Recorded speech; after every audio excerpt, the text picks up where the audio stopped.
Let's get going. Welcome. This is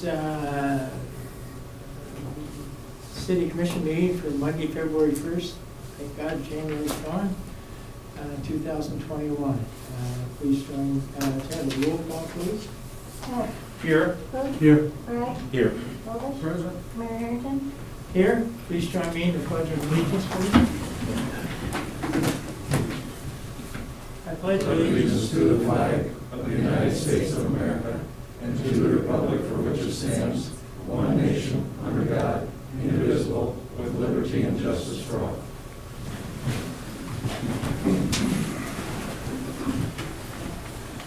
Agenda approval. I have one amendment to our agenda tonight. I'd like to add 6.2, Beaver County Disaster Mitigation Plan.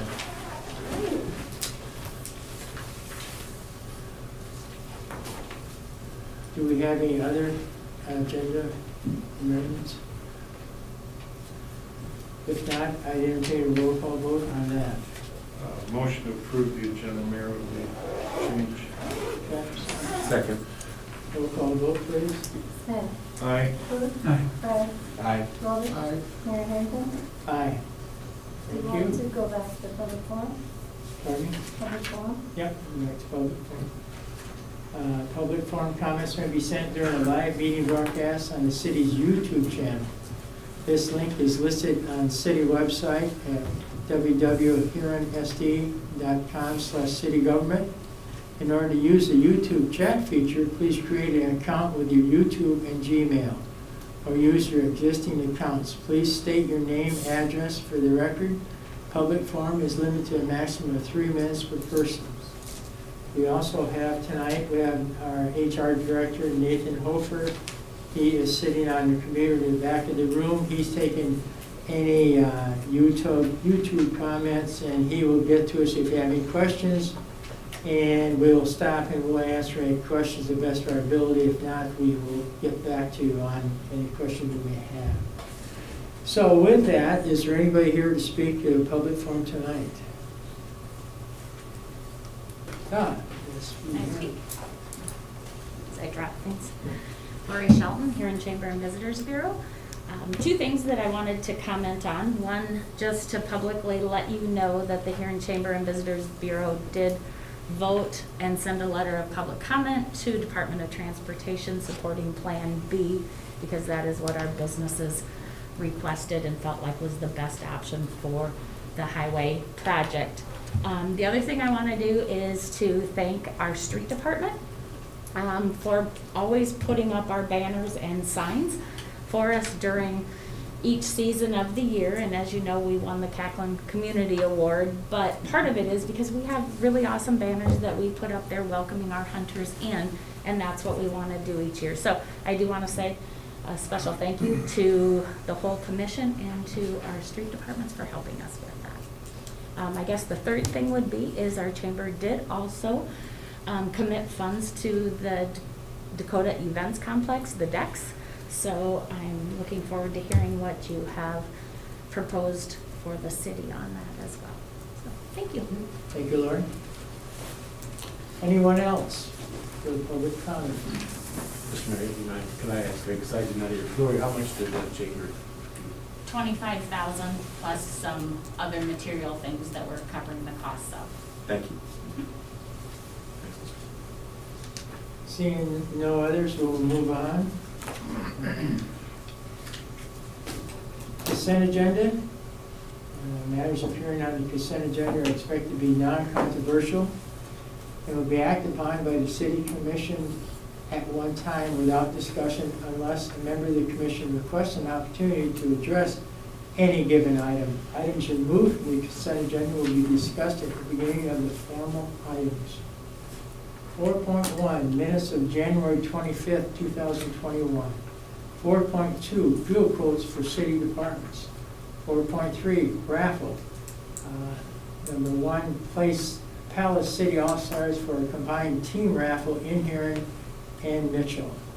4.4, accept the resignation of David Wheeler as a member of our city Huron Community Campus Board and move him to liaison status. Appoint Dustin Mackey for the remainder of David's term and appoint Craig Lee as the liaison to that board. 4.5, personnel, resignation of Logan Oster, part-time library clerk. 4.6, payment of the bills. We're going to go to petitions and communications. Need a motion? Move Oh, I'm sorry. move to approve the consent agenda? Second. Moved by Commissioner Twist, second by Commissioner Robish. Roll call vote, please. Smith? Aye. Ruth? Aye. Gregg? Aye. Robish? Aye. Mayor Herndon? Aye. I don't know why I always forget that. I mean, it just seems like we never had any discussion on it, so let's just fly through it. You're just in a Thank you. hurry. Thank you. You're just in a hurry to get to the. Thank you. What Yeah, the meat and potatoes tonight. Thank you for correcting me, Commissioner Smith. We're going to go to petitions and communications. 6.1, consider request for a pledge to the Dakota Events Complex. Commissioner Clute. Mayor, in view of our discussion last week, I'd like to make a motion to contribute $100,000 from city monies to the DEX project, and that should be payable this year in one lump sum. That's my motion. Second for the purpose of discussion. Okay. We have a motion by Commissioner Clute and a second by Commissioner Bragg to provide $100,000 to Dakota Avenue, or to our DEX project at the State Fairgrounds. Any discussion? If I may speak to my own motion, just You certainly can. obviously, I'm for the project. I think it's a fantastic project. It'll be great for the city. I don't think there's any question that we as a city have to support it.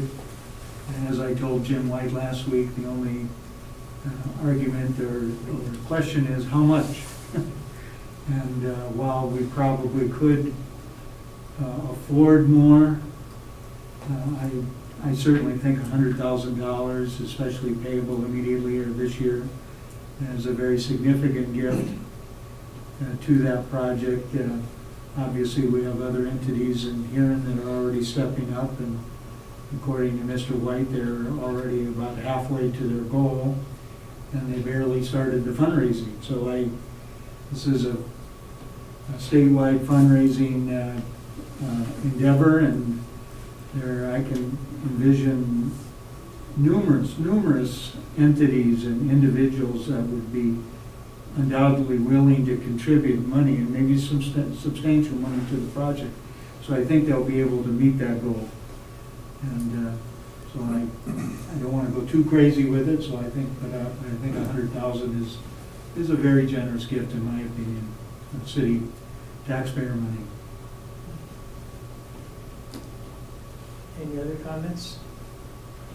The only comment I have on this is that we also will be providing in-kind services, as we always do, but with the new building, we might be stepping up a little bit in our in-kind services because we have water and sewer lines leading to that building that our water and sewer department have indicated they'd be more than willing to help out with. So and there's no figure set on the in-kind, but it'll be substantial, I'm sure, if we do get involved with water and sewer at that new building. So that's something I want to add. Anything else from the Commissioner Robish? Thank you, Mayor, and I was just going to elaborate on that too, as we do that each year for the fair, and we are very willing and able to do that. But this will be things that we don't even see, not even right here sitting in this room. There will be things that we don't see that we will have to take care of, and we will do as much as we can. But one question I was going to ask Doug is, you have an idea of where this money is going to, where we're going to take it from? Well, I would guess reserves. It's not a budgeted item, so it'll have to come from reserve. Correct. Okay. that's all. I wanted to specifically mention the in-kind stuff because there will be a lot of stuff there. If I could speak to that. Yes, question please. there, right? So that was something that, knowing that has been out there, that would be in-kind work, I did ask our city engineer to try to pull some numbers together, and he worked with assistant engineer and water and sewer, and obviously it's very difficult this early on because there's no plans for the building, so as you said, there's a lot of things, but I did ask him to try and give us a frame of reference, and he did a great job in a short amount of time pulling some numbers together. And you know, so I have some of those, and he's also, he is listening on YouTube and said if we have any questions, he will dial in and answer any specific questions. But one of the questions I asked him was, how many of these things in kind are things that we should do as the city or will likely do as the city that would not be covered by the general construction? And you know, he did, you know, say that, for instance, and I'll go through them real quickly, just some of his ideas, but, you know, as you said, water and sewer, you know, or, excuse me, new water service could potentially be up to 50,000. The storm sewer relocating because of the new structure of the building could be up to 50,000. The sanitary sewer, because there'll be a manhole that needs to be removed and up to 2 to 3 new manholes, again, could be up to $50,000. Curb and gutter for street repair, if anything needs to be torn up, could be up to 50,000. And then the big one, if dirt work was required, which sometimes we've done dirt work and sometimes not, if the whole building, say, needed to be raised up or something like that, could be, you know, up to 200,000. So, you know, he said 400 to 450,000 when he looked at kind of all the max that it could be. However, he did say none of those things, or excuse me, all of those things would be required in order to build the building, whether we were involved or not. So in order, all of those things to get, for code, to get approval to build. So I don't know necessarily, I think we have the opportunity to structure it how we want. If we wanted to say tonight, we want to give a cash gift, we probably don't need to be worried about this big looming in-kind number out there, because there's not anything that necessarily would have to come back on us. And I know I'm the new guy on the commission, so I don't understand how all that works, but I did ask him specifically if there's anything that it would make more sense for us to do rather than for them to budget it out of the expense that because they obviously have lots of funds coming in from the appropriation and the insurance funds and these funds that are being raised. And so I guess without him wanting to go too into detail, because there's no plans on the building, so certainly don't want to hold him to anything too specific, he did say we could be talking up to 400, but we could also be talking 0, because we don't necessarily, those are all things that when they hire their consultant and their contractor comes in, these are all things that would be required to build the new building anyway. So I just think that's something we could talk about when we make our motion. We could say a certain amount of in-kind up to this amount, or cash up to this amount, and know that we don't necessarily have to worry about this big looming boogeyman out there that could crop up later and be a big number that surprises us. So that, I just wanted to get that, and again, the thanks so much to the engineer and assistant engineer and the water and sewer team. They did a lot of work in a short amount of time to get these numbers so that we could have this discussion. So. Thank you, Commissioner Brady. Commissioner Clute, I really want something. Well, just to speak to that, I guess, those are big numbers. And I don't anticipate that we would ever contribute that kind of in-kind number. I mean, I think we've done some in-kind work, right? Mark, you were alluding to every year at the fair. I don't think it even comes close to those kind of numbers, though. We move some dirt around, this kind of thing, and maybe provide some equipment and that kind of thing. I don't know if we've ever really quantified it in terms of what the value of that in-kind is, but it certainly doesn't even come close to those kind of numbers. And I would just say, they didn't come to us last week and ask for in-kind work. They wanted money. They are trying to raise $4 million privately. And I guess my motion is, I still believe, let's give them the $100,000 when they start pushing the dirt around and have the plans and we could consider at that time if we can provide any assistance, if we feel it's necessary. I mean, if they raise $5 million, they probably don't need it, you know what I'm saying? I mean, but let's say their fundraising is not quite up to what they thought it would be, and maybe we can provide some assistance to make up the shortfall, but I would anticipate that we'd want to spend that kind of money on in-kind service on top of $100,000. And nor was that the recommendation, you know, again, this was clearly if we did everything and. Right, I just wanted to be clear on that, though, that's all, Rich, but. Any other discussion on this topic? I just Commissioner weigh in on Smith, it, sure. please. Well, when this, unfortunately, something good has come out of the bad of the fire, and we have a real wonderful opportunity, assuming the appropriations approves the request at the state level, by us pledging $100,000 out of our reserves. That's a significant donation. And early on, I was probably a little more bullish on that dollar amount. But it is a statewide project. This isn't just for the benefit of Huron. And it's for the benefit of the whole state. It's for the benefit of the state fair. And I think $100,000 is something that we can afford. And it's appropriate for us to approve something on that level. Any other discussion? So do you feel, knowing that there could be some things, do you want to make our proposal for 100 plus some amount of in-kind, or just keep that, you know, just for the sake of, again, they have a fundraising goal they're trying to hit.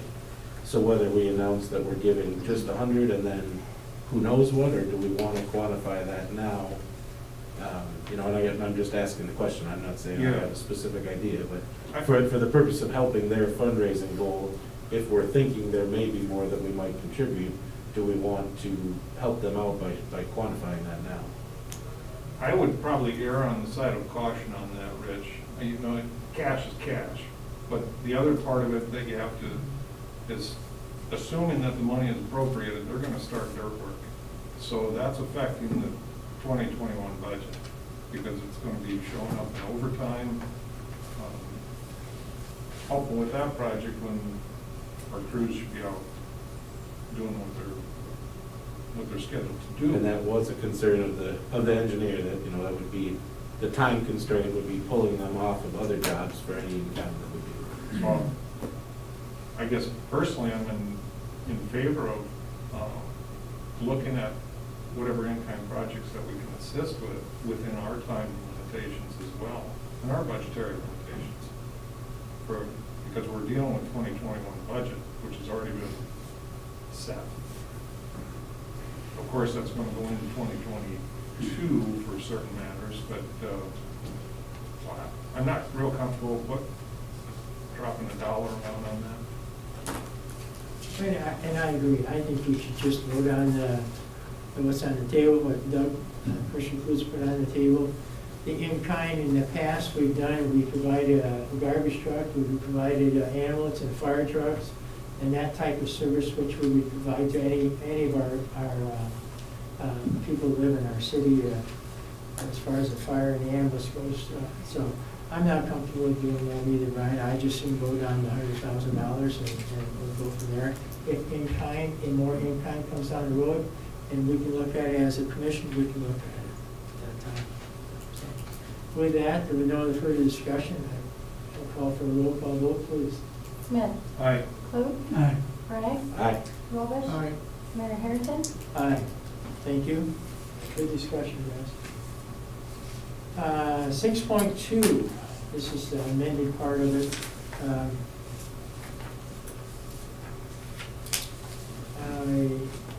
It is the Butte County Disaster Mitigation Plan.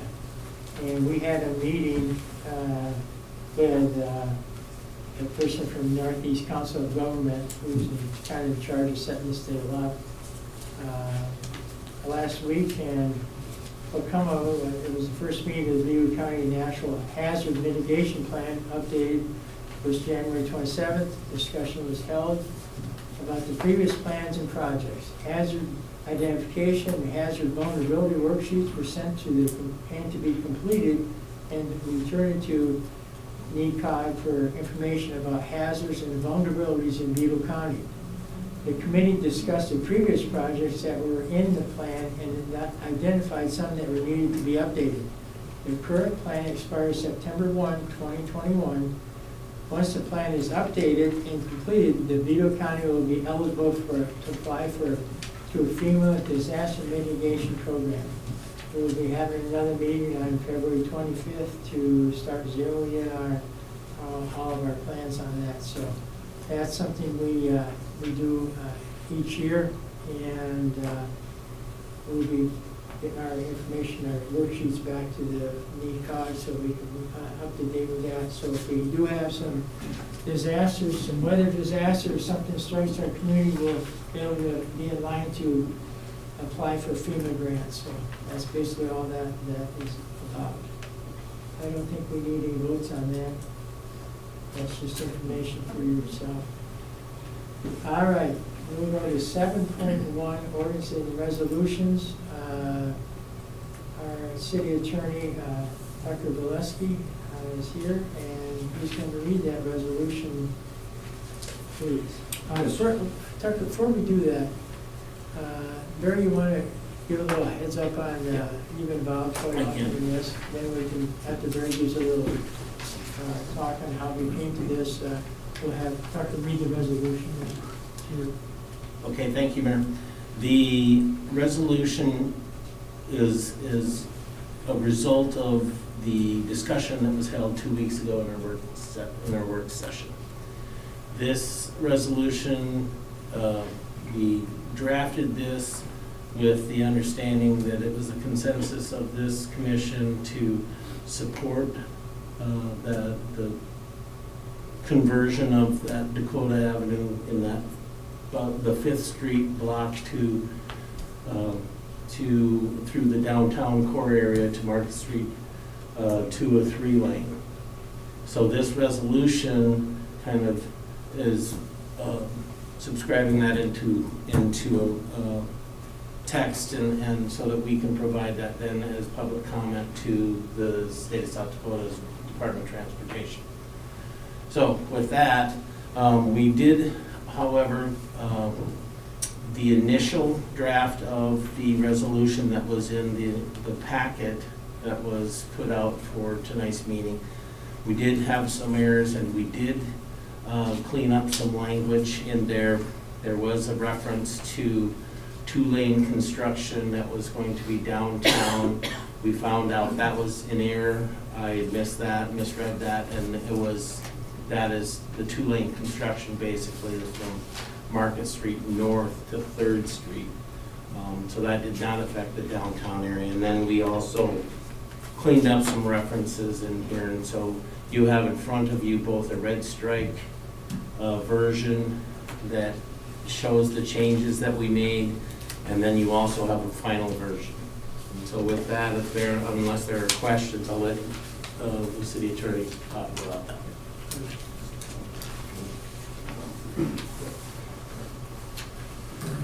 Tucker, if you would, read the resolution, please. Certainly, Mayor, thank you. Resolution number 2021-01. Whereas the South Dakota Department of Transportation is planning on rebuilding South Dakota Highway 37 from 9th Street South to 3rd Street North, US Highway 14 in the summer of 2024. And whereas the downtown area of South Dakota Highway 37 was originally constructed through downtown Huron in 1931, with the last surface improvement to the highway being done in 2010. And whereas public input is being sought from Huron residents and landowners until February 5th, 2021 regarding this project. And whereas as a result of this project, new concrete surfacing will be installed Improved pedestrian facilities will be constructed, and new storm sewer traffic signals and roadway lighting will be installed as well. And whereas as part of the reconstruction project, the City of Huron is contemplating installation of various landscaping and hardscaping options, including but not limited to trees for green space, pedestrian seating and decorative lighting, and colored concrete. And whereas the City of Huron anticipates the replacement of water main and sewer main lines and associated service lines in conjunction with this project. And whereas the South Dakota Department of Transportation has provided two options for consideration, of which both were considered viable. And whereas option A would call for the reconstruction of the 4-lane highway through the downtown core business area, 5th Street South to Market Street. And whereas option B would call for the construction of a 3-lane highway through the downtown core business area, 5th Street South to Market Street. Now therefore be it resolved that the City Commission of Huron does hereby support option B as being the best interest of the community and strongly urges the South Dakota Department of Transportation to proceed with option B, enhancements, reconstruction activities. Thank you. Thank you, Mayor. Have a motion, please. Motion to approve the resolution. Mr. Smith with a motion, and a second. Second. I have a second, Commissioner Bragg. Okay. Discussion. Any discussion on this resolution? Maybe I'll open it up a little bit. Sure. We have various emails that we've received, either individually or as a commission, in favor of it. Primarily they're from downtown business owners. We had testimony last week from some of the downtown business owners. I haven't received anything to the contrary of going with option B. I did have one comment as far as if you're going to channel that down from a 4-lane to a 3-lane in theory, and then back up again to a 4-lane once you get north of Market, is that going to create some confusion with the drivers?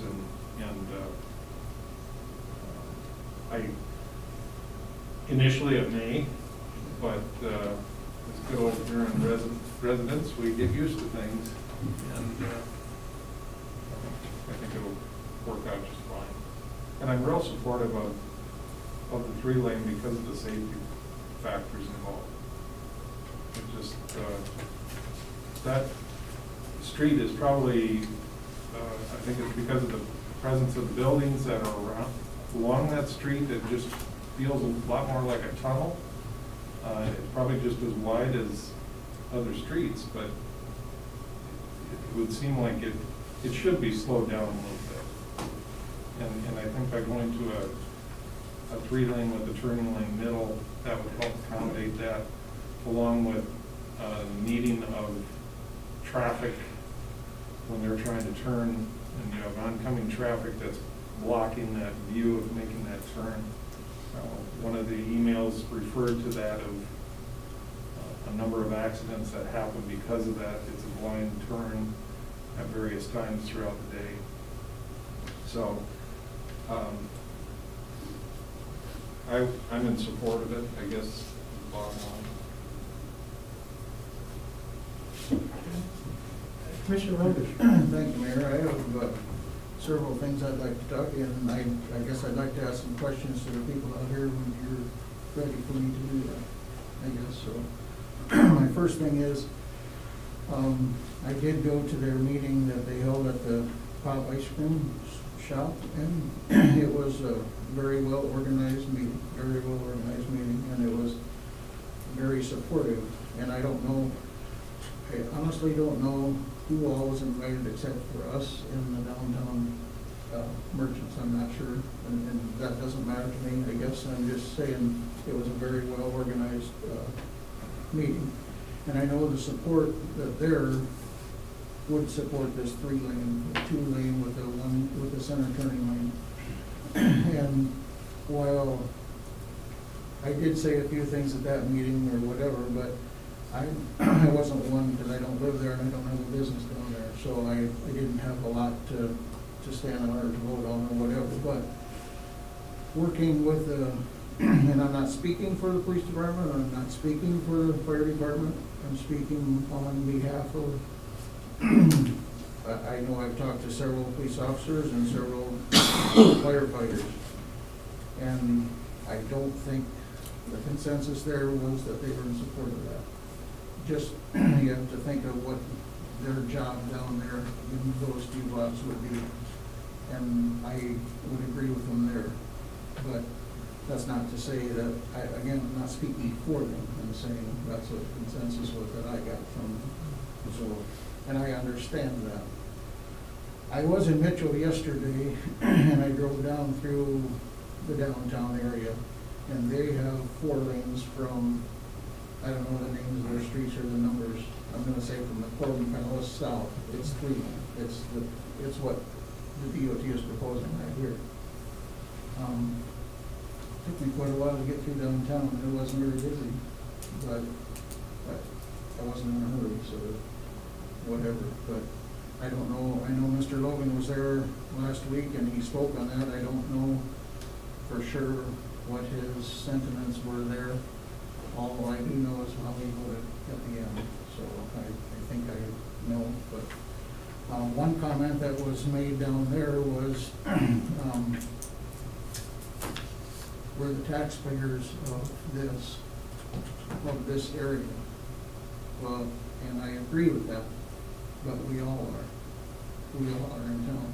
So I'm just wondering, I was thinking that there was gonna be more support, local meetings on this before there was a vote on it, I guess. And far be it from me, I don't listen to the radio very much, because I don't have a radio in my office at work, so I don't listen to it.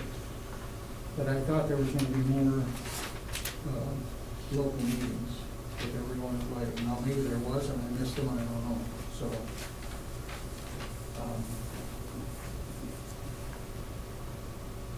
I'm not exactly sold on the 3 lane, the 2 lane with the 1 turning lane. I understand what all the merchants said last week, and I agree with them. But I'm not sure that I'm supportive of that myself. If it goes that way, I'm not gonna dodge downtown, I'm not going to. But I don't know if it's the best flow for our city. I don't know that. I'm not saying it isn't, but I'm definitely not saying it is. So I don't know. Mr. Letcher, that's where you come in. I know what these guys are thinking. I listen to them and I understand what they're saying. I do. I understand that. So I guess I don't know where I stand, but I wish there was more public meetings with more participation. That's what I would. And then I would have some questions for these guys whenever anybody's done, whenever you want that to be allowed. Well, we should do that before we vote. I definitely don't do it before we vote, but I don't want to take time away from anybody. Take your time, go ahead. I'd like to ask Mr. Letcher on the DOT part of it. Have there been more public meetings that I did not hear about? I'm just asking. We normally have a public meeting, get together. We did when we changed the 4 lane to a 3 lane up by the golf course. Unfortunately, with COVID, we're not allowed to have a meeting with a whole bunch of people in it. Okay. So we are doing the virtual meeting, which is what you can find on our website. It has a PowerPoint, it has a video that goes through the PowerPoint, that explains what we're gonna do, and then provides a place to send comments. Darren Johnson is our lead designer on this, and he's getting all the comments sent to him. He'll compile them, send basically answers to everybody's questions, because there's a lot of questions on there. Then as a group, the DOT will get together, discuss, the input we've got. We look at the engineering side of it also, what the city wants, and try to come up with works best for everybody. So that's why we haven't had a public meeting. And I know your hands are tied to what they are, I understand that. That just plain doesn't work. Yep. But I appreciate that explanation. And these guys took their time and they met together. They were all there. Again, I don't know who was invited, not my business. I'm just saying, I know who you were, so I went. So there was no other, there wasn't, I'm just gonna say it like this, there wasn't two sides there. Okay, there was one. You gave plenty of opportunity to have both sides, I understand that. But there was only those downtown merchants, because if you do remember, when I brought up something from 9th Street South, it was, oh, we don't wanna do that right now, if we're not worried about that. So, and I didn't have a problem with that, that's not what I had a problem. Sure. I'm just saying, do you guys know what the rest of the city wants? That's what I'm asking. We did, from the chamber, send out e-blast to all of our members about the meeting, so they were invited. It was specifically talking about downtown, because that is who really requested that we meet, because even though we've got some beautiful trees and all of these other things that we're not able to maybe deal with in that, the downtown part of it makes a big difference. So via e-blast, and it was in the newspaper as well, published that the meeting was open to the public. The ones that showed up mainly were from the downtown. Yeah, they were, and they showed it very well. They showed it very well. And it was very well organized, I will say that. It was. Okay. Okay. Do you have a question? Just a quick comment that I did meet with Bob Simpson from the streets, and we talked about snow removal, and, and he could certainly comment if I don't handle this right, but I guess he said he thought they could still actually handle snow removal even with the change in lanes. They would still require that they pile the snow to the center and then come back later and move it out as they have been doing. He couldn't think of any other way to do it downtown, but that, especially with the new V plow that we purchased this last year, that we could keep back from the intersections a little bit so that the turn lanes would still be open. And he did feel that, they may have to make a little bit of change in when they do it and how quickly, but he did feel that it would be something they would still be able to accommodate the snow removal even with the change in the road. So I know that was a concern that had been brought up before, so I wanted to clarify that. I will add that we have received letters and suggestions from the public, and I would add not many, but ones we have received have been put into each commissioner's mailbox, so they have to read through and understand what there is a different size to each subject, so they've got those letters recently. Any other comments on this topic? Yes, Bill. Well, just be on record that I do strongly support the resolution, and in fact, that's what the resolution says. We're strongly urging approval of this if we pass this, Mark, so try to get a little more enthusiastic.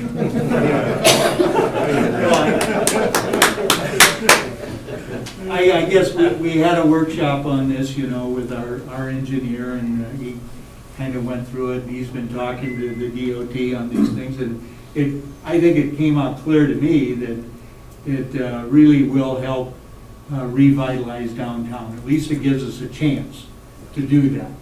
And certainly, I think it will have an impact on safety. I think it's a very unsafe road to be a pedestrian on and a driver.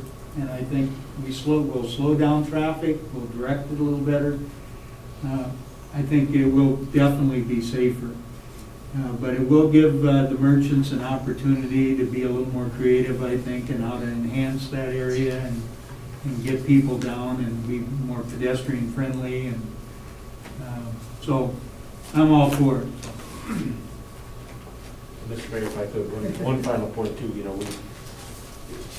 to Doug's point, this is still just our recommendation, so just so folks out there know, we appreciate getting the feedback, but people should still be using the forum to get the feedback to the state, because ultimately, we can pass this tonight, and the state could still elect to go with the 4-lane, but, so I think that should be clear. What we're voting on here would be our recommendation, but just in case there was any question, that this still is up to the Department of Transportation and the state to make this. And they have until February 5th to get the comments into to the Department of Transportation. So, and public out there, if you want to get your opinion in and get them into DOT before Friday, would be helpful to them. I do want to ask Mr. Lecter one more, sorry. I'm not trying to put you on the spot. I should have called you before. But because one thing that was brought up down at their meeting was taking away the sidewalk, narrowing the sidewalk, with staying with the 4-lane. Is that correct? Well, in the process of when we first started the design, we've changed the typical section many times. I started out with like a 5-foot bike path that we were gonna have on the outside lane. We kind of changed that a little bit. We've adjusted a lot of them. In one of our last meetings, we had it down to the same width, whether we went with 4-lane or 3-lane. It's not exactly how it was presented in the PowerPoint. What we're looking at, and a lot of it came from comments, hey, we don't want to lose a bunch of sidewalk. We looked at it again. It kind of came up with a plan that fit both of them. And it's about 1.5 feet wider on the side than it is currently, whether we go with 3-lane or the 4-lane. 2.5. What? I think it's 2.5 shorter. It's 3 feet wider. It's 68 now. It'll be 71 in about half. So 1.5 to 2. We're looking at, a little bit more room between where the cars park in that outside lane for somebody opening doors or if somebody's on a bicycle, those type of things. So we've already started to adjust based on some of the comments we've got. We're trying to save as much sidewalk as we can and not really affecting that part of it. But we have the safety aspect and making room. We still have semis that can drive through there. We got to make room for them and people getting in and out of the cars safely. So that's kind of where we're at the moment. I appreciate that because I heard that from numerous ones last week, that they didn't want to lose their sidewalk. Yep. And I'm not saying that 3-lane can't work, that's not what I'm saying. And I will go on record that I have worked with Mr. Letcher also to bring downtown street fest back. And so I am excited about downtown, but that was my deal. I brought that back and I want to keep it going. So, okay. Any other comments on this before we vote on the resolution? None, okay. Roll call vote, please. Smith. Aye. Clute. Aye. Rubbish. Aye. Craig. Aye. Mayor Harrington. Huron and Brady. Yeah, there you go. That was very enthusiastic. Hey, it was our turn, so what do I say? All right, moving along, the departmental items, Police Chief Kevin, we're going to discuss 8.1, please. Would you please come up here, too? I know you're handicapped now with your Okay, what this is, I got a quick note this afternoon. The South Dakota PSAP, Public Safety Answering Points, have a grant available for our dispatch center. They're offering up so much money to each PSAP around the state. Ours qualifies for $92,000 worth of money with a 0% match to it. What we're asking for is to be able to apply for that grant, have our dispatch supervisor sign it to replace consoles, radios, and a computer for our emergency backup center. And we will get the full amount reimbursed. We're eligible for the $92,000. We just want to be able to apply for it, sign the paperwork. We'd have to pay for it, and get 100% reimbursement. I would make a motion that we allow the request for those funds. Sounds a pretty good deal. Yeah. Have a motion, have a second on that motion? Second. Second by Commissioner Smith. Any further discussion on this item? Seeing none, roll call vote, please. Smith. Aye. Luke. Aye. Bryce. Aye. Robish. Aye. Mayor Harrington. Aye. Second line. Next one. Normally we apply for 2 new frontline patrol cars for the police department every year. They last 2 years. After 2 years of being driven around town, they're pretty well beat. We can use them for fleet cars to travel and stuff, but the repair cost really goes up. This year in capital asset money, I requested 2 cars, one to replace our K-9 vehicle that needed to be replaced, the other was a frontline car. Since then, we've been awarded a $40,000 grant from the South Dakota Drug Control Fund to replace our K-9 vehicle, so that will be paid for. So what I'm asking for is just to be able to use the budgeted money that I had set aside for the K-9 car to buy a second frontline car that we would normally do, and I just pushed it to the side because we didn't have the money at the time. Need a motion to approve? Move to approve the request. Commissioner Smith, motion approved. Second, Second. Commissioner Robish. Any discussion on this item? And the capital asset committee has reviewed that. and- Yes, they've all approved it. No further discussion, roll call vote, please. Smith. Aye. Luke. Aye. Bryce. Aye. Robish. Aye. Mayor Harrington. Aye. Thank you, sir.